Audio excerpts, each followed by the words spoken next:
Chapter 25. Then Samuel died, and the Israelites gathered together and lamented for him, and buried him at his home in Ramah. And David arose and went down to the wilderness of Paran. Now there was a man in Maon, whose business was in Carmel, and the man was very rich. He had 3,000 sheep and 1,000 goats, and he was shearing his sheep in Carmel. The name of the man was Nabal, and the name of his wife Abigail. And she was a woman of good understanding and beautiful appearance. But the man was harsh and evil in his doings. He was of the house of Caleb. When David heard in the wilderness that Nabal was shearing his sheep, David sent 10 young men. And David said to the young men, Go up to Carmel, go to Nabal and greet him in my name.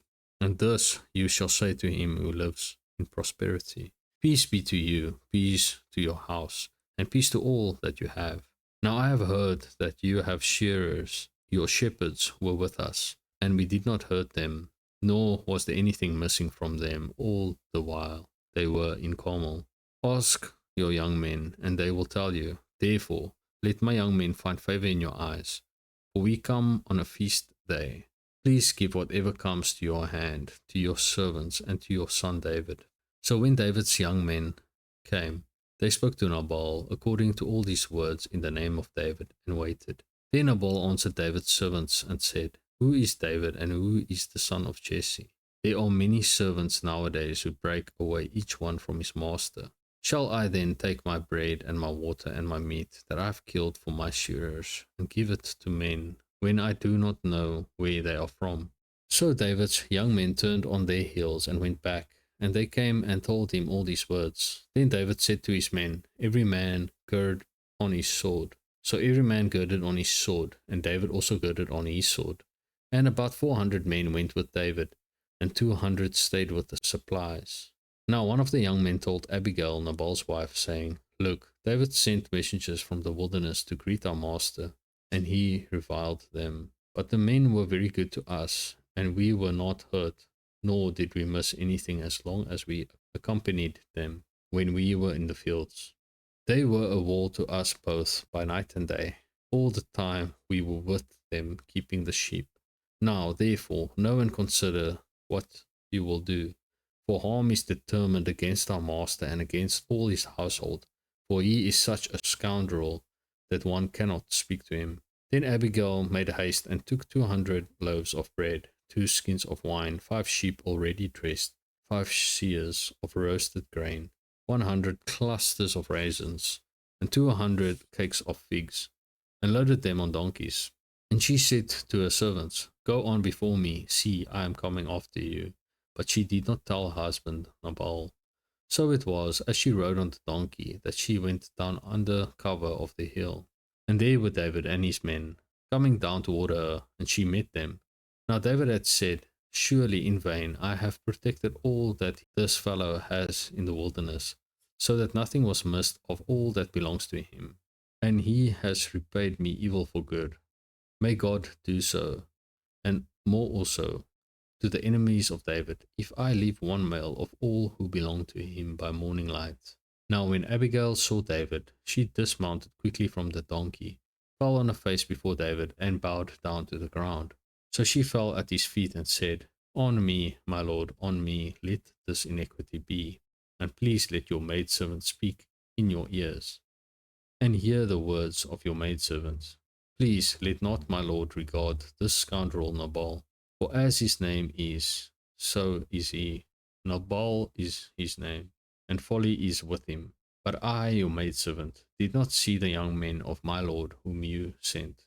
Now, therefore, my lord, as the Lord lives, and as your soul lives, since the Lord has held you back from coming to bloodshed and from avenging yourself with your own hand, now then, let your enemies and those who seek harm for my lord be as Nabal. And now, this present which your maidservant has brought to my lord, let it be given to the young men who follow my lord.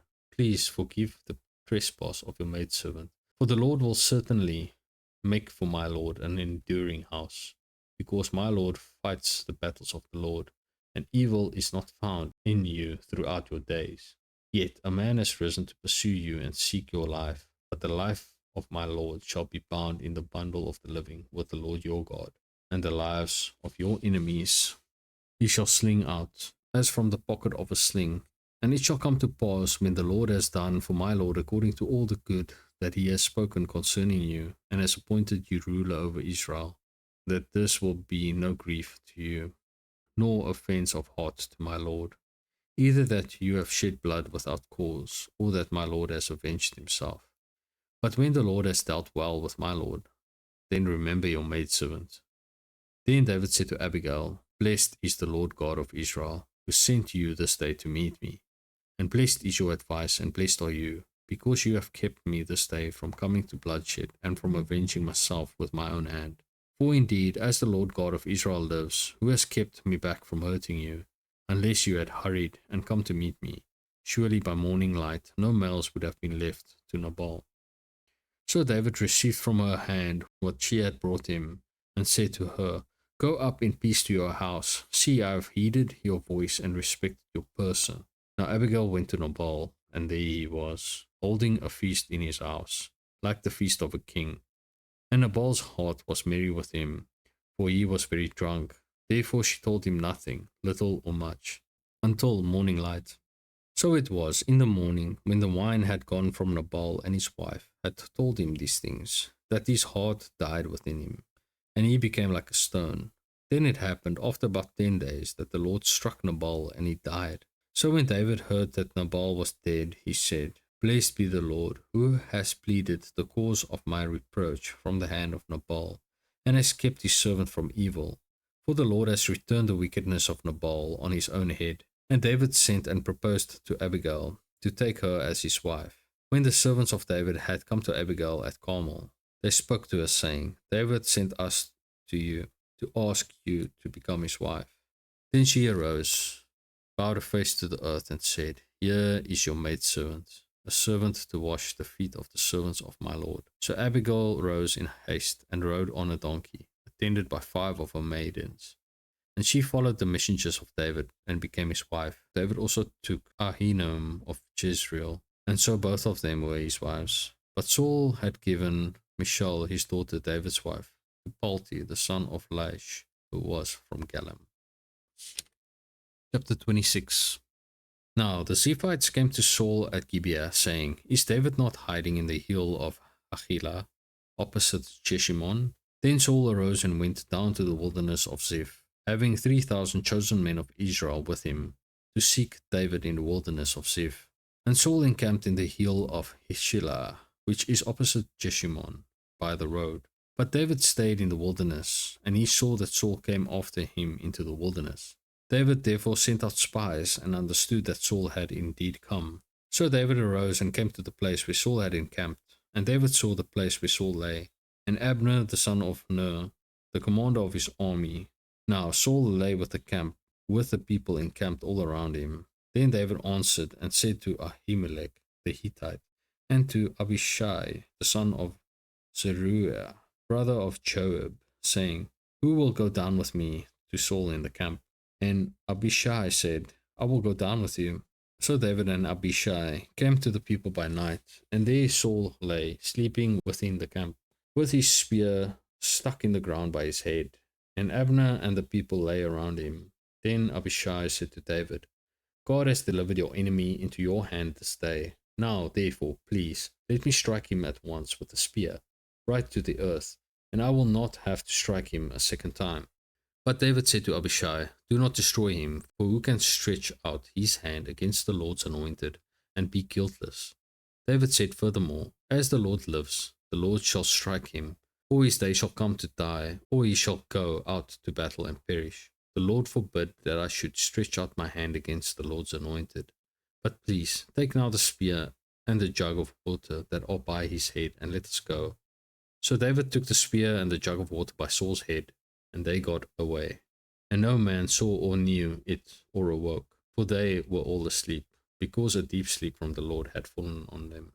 Now David went over to the other side, and stood on top of a hill, afar off, a great distance being between them. And David called out to the people, and to Abner the son of Ner, saying, Do you not answer, Abner? Then Abner answered and said, Who are you? Calling out to the king. So David said to Abner, Are you not a man? And who is like you in Israel?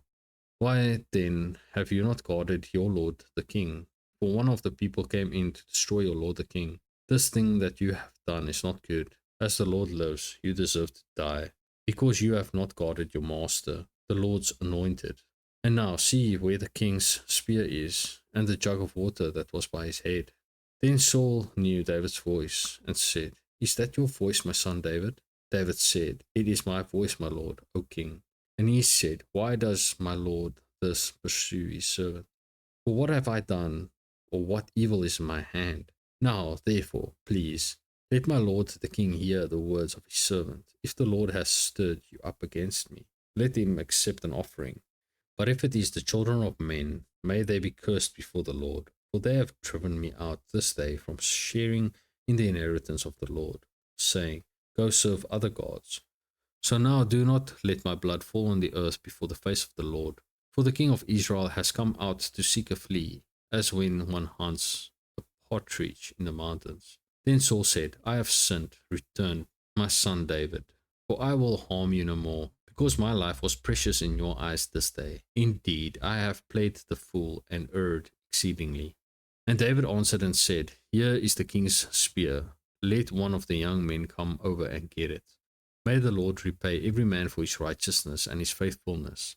For the Lord delivered you into my hand today, but I would not stretch out my hand against the Lord's anointed. And indeed, as your life was valued much this day in my eyes, so let my life be valued much in the eyes of the Lord, and let him deliver me out of all tribulation. Then Saul said to David, May you be blessed, my son David. You shall both do great things and also still prevail. So David went on his way, and Saul returned to his place. Chapter 27. And David said in his heart, Now I shall perish some day by the hand of Saul. There is nothing better for me than that I should speedily escape to the land of the Philistines. And Saul will despair of me, to seek me any more in any part of Israel. So I shall escape out of his hand.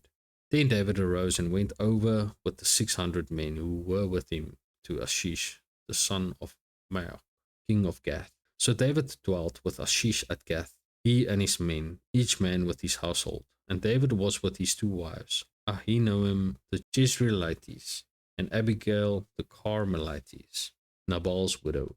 And it was told Saul that David had fled to Gath, so he sought him no more. Then David said to Achish, If I have now found favor in your eyes, let them give me a place in some town in the country, that I may dwell there. For why should your servant dwell in the royal city with you? So Achish gave him Ziklag that day. Therefore Ziklag had belonged to the kings of Judah to this day. Now the time that David dwelt in the country of the Philistines was 1 full year and 4 months.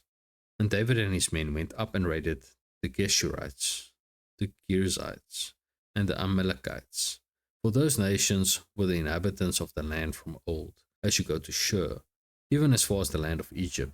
Whenever David attacked the land, he left neither man nor woman alive, but took away the sheep, the oxen, the donkeys, the camels, and the apparel, and returned and came to Achish. Then Achish would say, Where have you made a raid today? And David would say, Against the southern area of Judah, or against the southern area of the Jerahmeelites, or against the southern area of the Kenites. David would save neither man nor woman alive, to bring news to Gath, saying, Lest they should inform on us, saying, This David did, and this was his behavior all the time he dwelt in the country of the Philistines. So Achish believed David, saying, He has made his people Israel utterly abhor him, therefore he will be my servant forever.